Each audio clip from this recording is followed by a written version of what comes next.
Thanks everybody for coming. Today is the most saddest day in my life. Today is October 13th, 1999. Today, my father has passed away. His name was Silvano Herrera, and he once told me when he died at his funeral, he wanted me to tell his story. So I will. My father was born on April 29, 1987. He was born during the Civil War of El Salvador.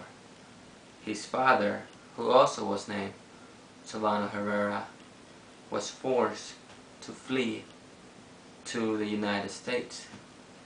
They told him if he didn't fight with the soldiers in the Civil War, that they would kill him and also his family. His father left them alone in El Salvador with nothing.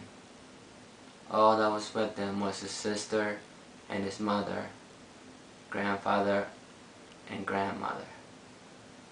By the age of 6, his mother also left them to go to the United States. Now he was left with his grandma and grandpa. He did not attend school for the first year. A year later, he came to the United States. He traveled alone with his sister all through Guatemala, Mexico, and here, the United States, where he met his mom and dad in Reno, Nevada. My father was a very bright and smart boy. Although the first day he attended school, he did not know how to speak English. His only words were, as my mom would say, "Me no pique English," which stands, I don't speak any English. He started school here in the 3rd grade, not ever attending 1st or 2nd. He became bright. He became to cherish school. He became to want to make something of himself. He also learned to love and pursue passion in soccer, which he has taught me all I know. He graduated elementary school and began to go to middle school, where he had his first girlfriend. I remember he told me that his first girlfriend was the one that taught him how to love and appreciate and continue to show his emotions. But he told me he never kissed her. He told me his first kiss was to my mother in high school. He was a senior in high school, and my mother was a freshman. My father graduated high school and wanted to marry my mother. My mother was only 16. Everybody told him he was crazy, but my father was in love, and he pursued love as nothing else. So they got married. They got married on June 12, 2006. They were married for 6 months before my father joined the military. He joined the Navy. He joined the Navy because he wanted to learn how to build aircraft, how to fly aircraft, and he wanted to serve his country. His first orders was in Japan. He was stationed in Atsugi, Japan, working on EA-6B prowlers. He moved my mom there to continue high school with the Japanese. In 2008 is when I was born, May 27th. My dad told me it was the most special and wonderful day in his world, and so did my mom. They told me I cried. They told me I was brown and hairy. They made fun of me and they loved me. After his tour in Japan, my father came back to Reno, Nevada to spend a couple months with us when we purchased our first home.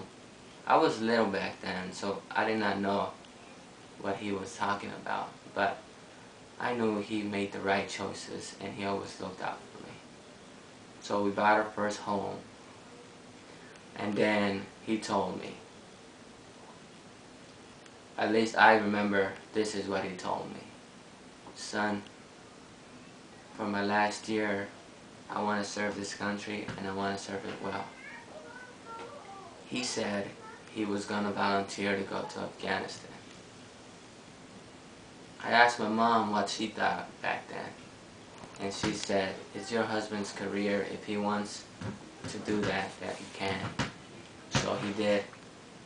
He went to training with the Army in Camp Atterbury, and around December of 2009 he would make it to Fort Chapman, Afghanistan. He never told me about what happened over there. All he told me, he made great friends. He saw people that struggled and tried to survive, and that he loved it there. And but he said he would come there again, but in the later future when it's all better. Now, in December of 2010, he came back and was reunited with me and my mom. He would always tell me he loved me. He would always look at everything in a positive way. He told me to follow my dreams, to pursue them, and to give everything to this country, because this country will give everything to him. Although my father was not born in this country, he treated this country like it was his. He cherished this land, took care of his house and his homes, his kids, his neighborhood. Anything that he could do, he would do. Anything that he wanted to do, he would. My father lived to over 80 years old. He was not the healthiest person, but he made it to an older age.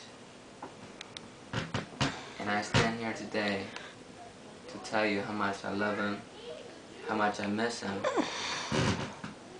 but to let him go in a peaceful and good way, to be happy that he's gone, to be happy that he taught us to love, respect, and honor everything that he cherished. Overall, my father was an amazing person. He would always look at everything a positive way. His favorite saying was, hey, it could always be worse. It could be raining. I never knew what that meant. I never knew what that meant. But now, from now on in my life, I would look at everything the same way. I've also shown you and told you all the Christ sacrifices this young man made for my family, for this country, and especially for me. And even though he was not born in the United States of America, he cherished this land like it was his.